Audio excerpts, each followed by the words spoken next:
Today we are going to have an Elite Dangerous video as we're going to talk about once again a rather recurring topic about a possible new feature for the game, which happens to be a feature that's becoming more and more common. X4 has it, Star Citizen has it, Starfield has it, and today it seems that also No Man's Sky has it thanks to its latest free update. Yet Elite Dangerous still seems to be once again stalling when it comes to this major feature here, which is ship interiors. Now, the last big update that Elite Dangerous has had is, of course, Odyssey. I'm talking about paid updates here, which personally I've enjoyed quite a bit, but has received, of course, mixed feelings among the community, maybe because it feels like Frontier could have gone much further with the concept of space legs. And among thick atmospheric planets here, one missing feature is, of course, as I said, ship interiors. Now, when we talk about ship interiors in Elite Dangerous, the most thrilling possibility that comes to mind is, of course, boarding gameplay. If ships were explorable inside, interdictions and encounters could here really have an entire new layer of gameplay. Imagine disabling an enemy vessel, breaching its hull, and then storming through corridors with your wingmates to secure valuable cargo or rescue hostages, or even capture a ship. On the flip side, picture the tension of defending your own ship against pirates as they cut their way inside, and you scramble to repel them. Interiors could transform combat scenarios from being purely ship-to-ship into deeply personal and cinematic encounters, whether in PvE against NPCs or in PvP against other commanders.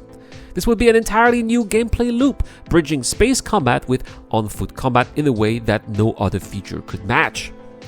But interiors would not just serve combat. They would breathe life into the ships themselves. At the moment, our vessels are little more than just cockpits attached to invisible systems accessed through menus. With interiors, a ship would finally feel like a living environment. Walking from the bridge to engineering or from crew quarters to the cargo hold would give a sense of scale and immersion that menus cannot replicate. For long-distance explorers or traders, being able to move through their ship and inhabit them during journeys would transform ships into true homes among the stars. Crew management would also benefit enormously. Right now, NPC crews are names on the screen, and multi-crew players are limited to being invisible seat fillers. With interiors, they could have a physical presence, walking around, relaxing in the mess perhaps, or tending to systems. Human players in multi-crew could stretch their legs, meet in the lounge, or coordinate missions before a jump. This would not only flesh out the personalities of NPCs, but also add a new social layer to cooperative gameplay, turning ships into shared experiences rather than solitary cockpits. Functionality is another key point. Menus are efficient but sterile. Imagine instead walking to the cargo bay to inspect and manage goods, or going down the engine room to handle a malfunction or just power distribution manually. Emergencies could take on an interactive form where players run through sparkling corridors to perform emergency repairs under pressure. These mechanics wouldn't need to replace the streamlined menu system for those who prefer it, but they would provide depth and agency for those seeking immersion. On the economic side, interiors could refine the way players experience their ship as investments. A cargo holder would not just be a big hollow vessel, it would be a space where commodities are stacked, organized, or even inspected by hand.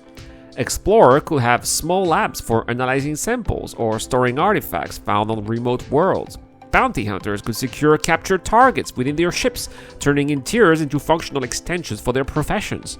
This would add meaning to the money we already pour into our vessel and coring the gameplay loops to something physical and tangible. Customization would naturally follow. At present, most customization in Elite Dangerous is external with paint jobs and cockpit trinkets, but interiors would allow commanders to personalize their ships in far richer ways, decorating crew quarters, adding functional modules like med bays or research stations, and displaying trophies from achievements.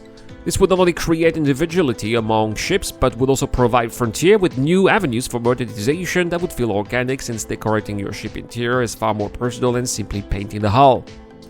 In the end, ship interiors would not be about walking for the sake of walking inside your ships. It would represent a massive step forward for immersion, gameplay variety, and community interaction. From intense boarding actions to quiet moments in your quarters during long expeditions, interiors would make the ship feel alive and meaningful. With Star Citizen, No Man's Sky, Starfield and X4 all pushing forward in this direction, Elite Dangerous risks being left behind. If Frontier really wanted to reignite the game with a feature that would change the way we play, ship interiors would be that long-awaited breakthrough. That is all for today. Let me know in the comment section down below if you agree, if you have any other arguments for or against ship interiors. What do you think the next feature that is coming this winter is going to be? Let me know in the comment section down below as well. Alright guys, don't forget to hit the like button and subscribe if you enjoyed today's content. I have been Iran, and I'll see you guys in the next one.